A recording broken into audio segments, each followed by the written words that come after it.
Welcome back into the NFL Every Game on the Board podcast. That's Sportsmemo.com with our closer to finish off the NFL card from Jacksonville, Indianapolis, down to the Monday night game, Rob Veno. Robbie, welcome into the podcast. How are you? I am great today, Drew. Looking forward to the weekend. How about yourself?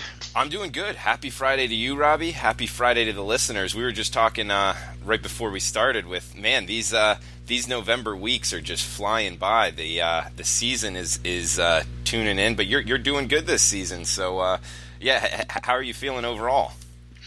We're feeling pretty good, Drew. Obviously, it's been a great campaign so far, and look to better that each and every week. But this week's card, this back third of the season, as we've discussed, a little bit different.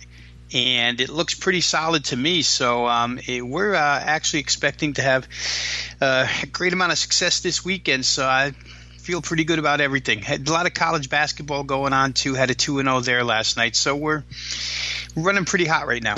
Yeah, first Saturday college basketball card on the slate for tomorrow. I'm about to dig into it as well. But, make sure to check out sportsmemo.com for all kinds of plays up. NFL, college football, college basketball, NBA, NHL. We even got some soccer up there as well. And if you're liking what you're hearing from Robbie Veno, we got the coupon code VENO40. That's VENO 40, no spaces, at checkout for 40% off any all-access package with Robbie Veno. His 4 and 5% plays in football have just been awesome. 17 units up on the season. That's on a 1 and 2 unit scale. And overall, his plays 4 and 5% plays year to date, 30 and 17, 64% on the year. So they're up there on sportsmemo.com. Check them out. And remember the Veno40 coupon code at checkout for any all-access package with Robbie Veno, 40% off. Robbie, let's start off 263-264, 1 o'clock Eastern kick. Jacksonville at Indianapolis, 46.5 the total, with Indianapolis laying pretty much threes across the board. AMC in 1, 2.5 with some juice. How would you look to bet Jacksonville at Indy?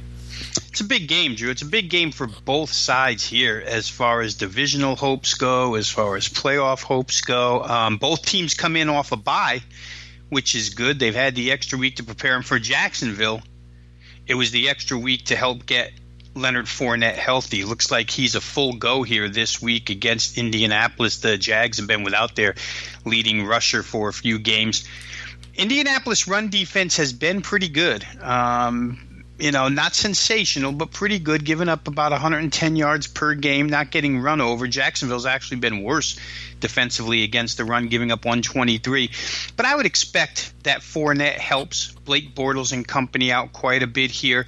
I really have to believe that the week off helps Jacksonville as much as any team can be helped by a bye week so far this season, just due to the fact that they've been so below expectations to start the season. We saw a little bit of infighting heading into the bye, defense pointing fingers at offense. A week off to settle all of that nonsense and get back on the field in a game where you need a win inside your division. Jacksonville right now in the AFC South winless, 0-2. Indianapolis 0-1 in division as well, so important to them. I don't know which way to lean here, to tell you the truth. My gut reaction or my gut instinct is to say that Jacksonville's good enough to come out second half of the season and start to play the way we anticipated them playing from the get-go. But then the other half of me sees what Andrew Luck's been able to do so far this year, and if he can kind of keep the turnovers down, Indianapolis can be very difficult for Jacksonville. I just don't see the same defensive ability out of the Jags this year as we've seen heading into this year. For those reasons, it's a difficult play. Not even sure I like the total here, Drew. First instinct was to go ahead and play under, thinking that Jacksonville's defense would come out fired up for the second half of the season, but I'm not going to go against Andrew Luck here, and their defense has a way of giving up points as well. For me, this is a lot of words to probably say no play. Just don't like it either way, side or total. Robbie, we got 265-266 Detroit at Chicago. Looks like 43.5 or 44 being the total, and the Bears laying 6.5, and seeing a few sevens out there. How would you look to bet the Lions and Bears? Yeah, I'd grab the 6.5 before you see all sevens. There's so many fundamental advantages for the Chicago Bears in this game.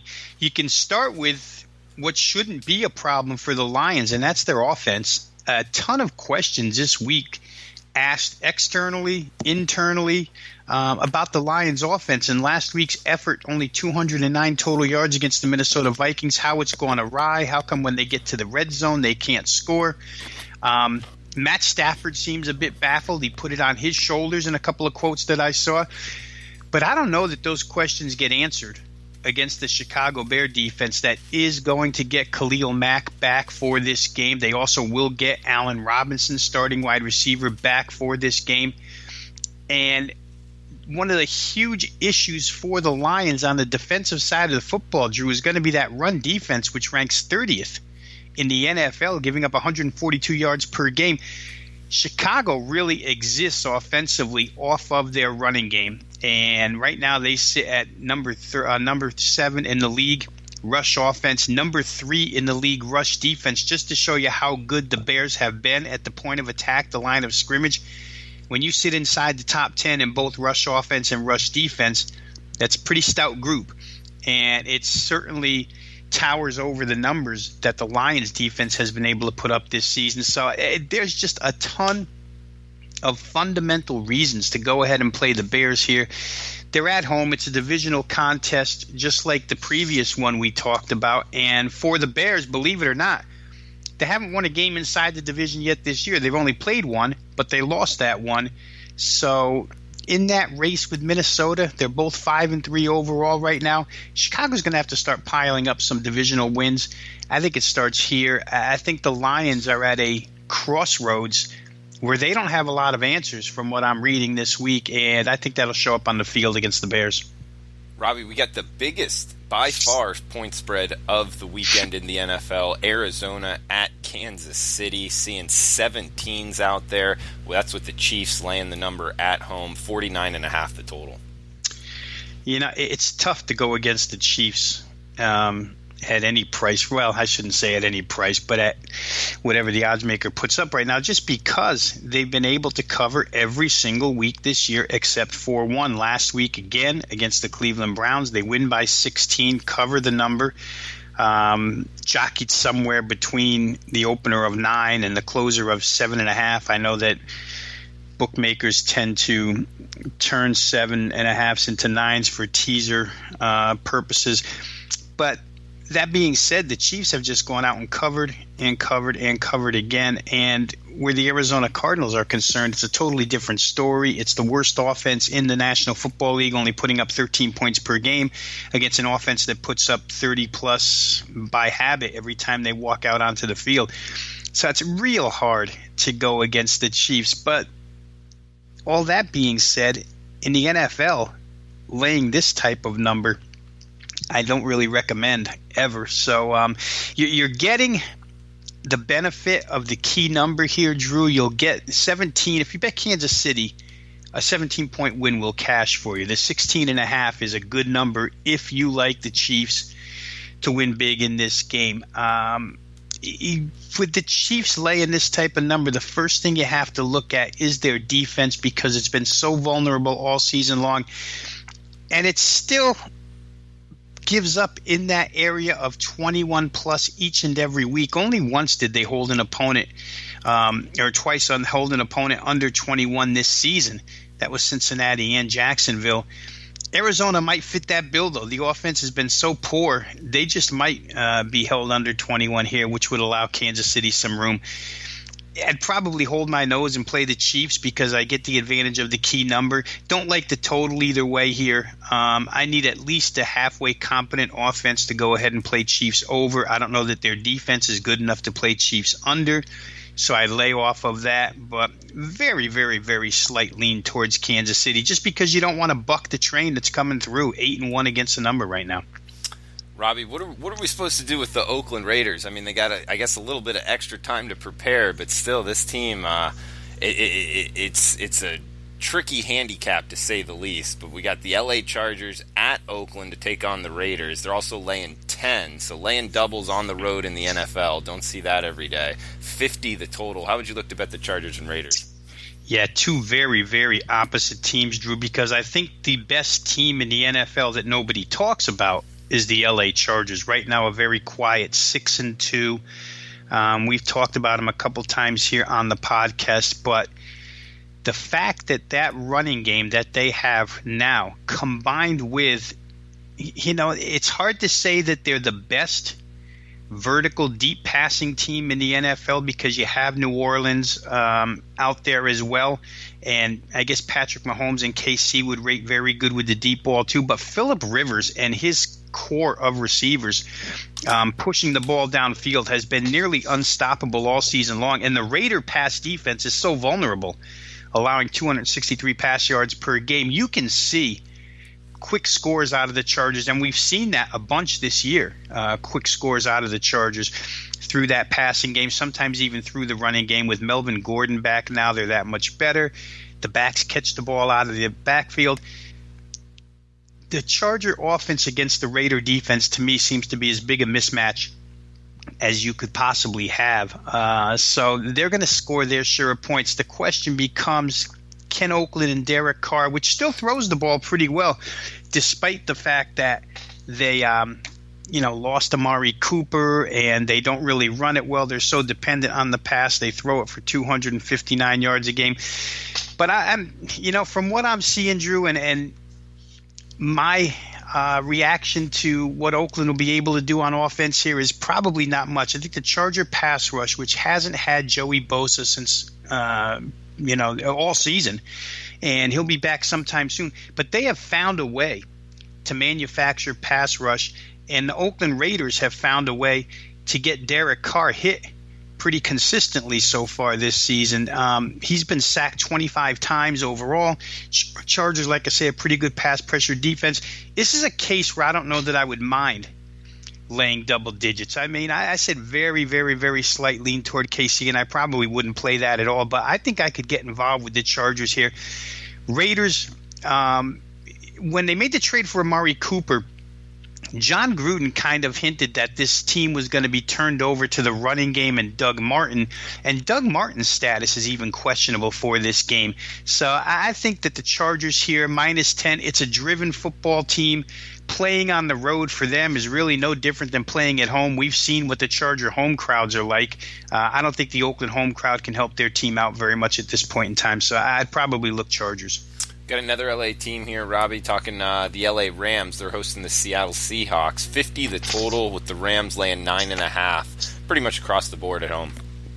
I guess the first question is, how do the Rams bounce back off of their first loss of the season? I think they'll bounce back just fine. I don't think that loss to New Orleans does any damage to the LA Rams, whether it be psyche, whether it be on the field fundamentally. I don't think there's any problem here, so I'm going to expect big effort out of the LA Rams. How many Seahawk fans will be able to jam into that stadium, we'll see. How well they travel. We know the last time LA was here, Green Bay almost filled half that stadium with their fans. So that could be a little something too. But the Rams play around all of that stuff. I think one of the biggest things is to go back to the first meeting of the season between these two, where Seattle almost won that game. They lose 33-31, real good effort out of the Seahawks. And really that was the beginning of exposing a Rams defense that I think we all thought was going to be extremely good this year, considering the names that they've tacked onto that roster. But they just haven't been all that good defensively. Last week, of course, New Orleans, a very good, maybe the best offensive team in football.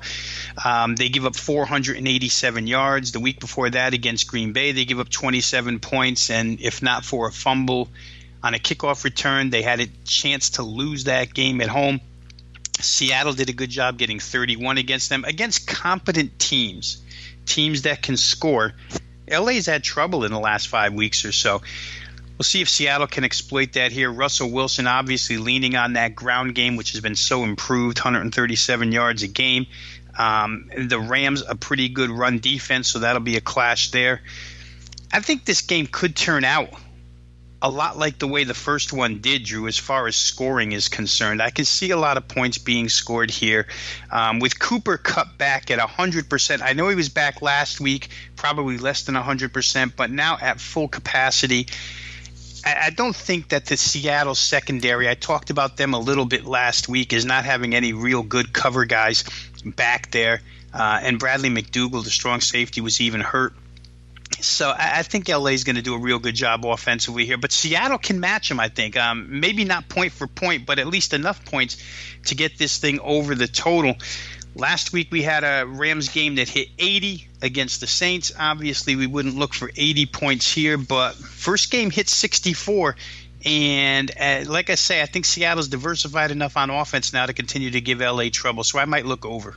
Guys, we got a couple games left here, and remember the coupon code VENO40, VENO40 at checkout for 40% off anything to do with Rob Veno all access packages on sportsmemo.com. We got the Sunday night game, Robbie. Dallas Cowboys, Philadelphia Eagles, 43.5 the total, with the Eagles laying 7 to 8, depending where you shop at home.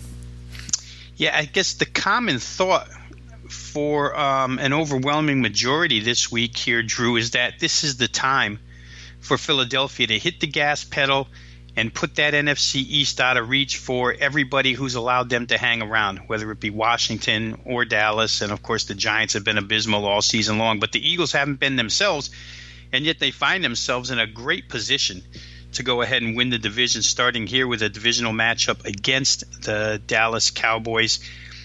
You know, they picked up Amari Cooper, and the idea behind the pickup was to be able to stretch the field a little more. And when we watched Dallas against Tennessee on Monday night, there was no stretching of the football field with Amari Cooper. In fact, Dallas had great opportunities to maybe be up 17-0 in the first half of that game due to turnovers by Tennessee, and they just didn't take advantage. The offense is stagnant, whether it's the play calling, whether it's the decreased play of Dak Prescott, no matter what.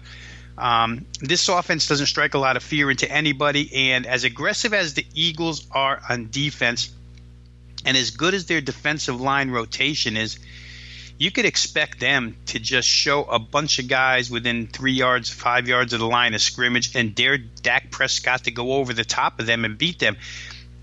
We'll see if Dallas tries it. I mean, you have to give it a shot. If it were me calling plays for Dallas, I would certainly give it a shot in this game. But Dallas just seems to be unwilling to go deep. If that's the case, Philadelphia could run away and hide in this one. I'd expect Carson Wentz and company with that. You know, there's a lot of talk here in the Philadelphia area, Drew, that Josh Adams, the rookie from Notre Dame, who I've thought all along since the preseason was the best running back on their roster, that he's going to get a lot more work here. And I think if he gets an increased workload, his breakaway ability is second to none as far as Philadelphia running backs are concerned, and that could cause trouble for Dallas too. I think they're going to be without Sean Lee in this game, the Dallas Cowboys are, without their middle linebacker. Their defense always seems to go down in production. For me, I can't find a lot of reasons to play Dallas. I think the surprise would be if Dallas tries to go deep multiple times in this game and are successful. You can be successful against the Eagles with the deep ball. We see those guys get torched quite a bit in their secondary. I just don't know that Dallas has shown any propensity to do it. If they do it here, I might get burned, but I think I'll be on the Eagles in that game. Robbie, last game up, the Monday Nighter, 275-276. New York Giants, San Francisco 49ers, 44.5, with the 49ers laying 3.5 at home. Yeah, I think for me, Drew, I would probably lean towards the Giants here with points simply because I don't think San Francisco – they do have 24 sacks on the season, but I don't think that they can apply – the amount of pressure that some Giants opponents have applied to Eli Manning this year. If Eli Manning even gets just that extra half a tick, I think that you'll find Odell Beckham catching balls in this game. I think that you'll find Sterling Shepard catching balls in this game with tight end Evan Ingram back the last couple of weeks. I think he can catch balls in this game. The whole key to this Giant offense basically is that offensive line giving an extra half second to Eli Manning so he can get rid of the ball rather than, picking himself up off the ground. Saquon Barkley does what he does, makes plays virtually without the help of an offensive line opening holes for him. But I think that San Francisco just falls into that category of not enough pass rush to, make Eli Manning either throw quickly into mistakes or wind up on his back. So I think the Giants' offense is going to be good here. San Francisco's offense will probably be good too, but in a matchup of teams that are both really bad and are both fairly equal, I think the difference could be the plus points and the fact that I think Eli Manning's going to make a couple completions here that he hasn't made in a lot of games so far this season, just due to a little bit of extra time provided to him, because San Francisco's rush isn't what I would describe as elite at this point in time. Rob Veno's 4 and 5 star plays, 30 and 17, 64% year to date. The coupon code VENO40 at checkout for 40% off any all access 3-day, 7-day, all the way up to 90-day all access package, 40% off at sportsmemo.com with the coupon code VENO40. Robbie, this is the last podcast for the week here at Sports Memo. Any closing words here before we shut this down? Yeah, not too much, Drew, except for the kind of standard send-off that we give every single week, wishing the listeners all good luck out there with all their plays. I know be wary of a little bit of cold weather across the country. I don't think it's going to affect much, but the temperatures are going down. I even heard this morning that in Illinois there was snow. So just be wary of the weather reports. I don't see any danger out there as of now, though, so I don't think it's anything that should deter anybody off of their bets. All right, Robbie. Well, for Rob, I'm Drew, and for Rob Veno, I'm Drew Martin, and thanks for tuning in, guys. Best of luck with your bets this weekend, and we will be back on Monday with Teddy Covers NFL Opening Line Report. Thanks for tuning in.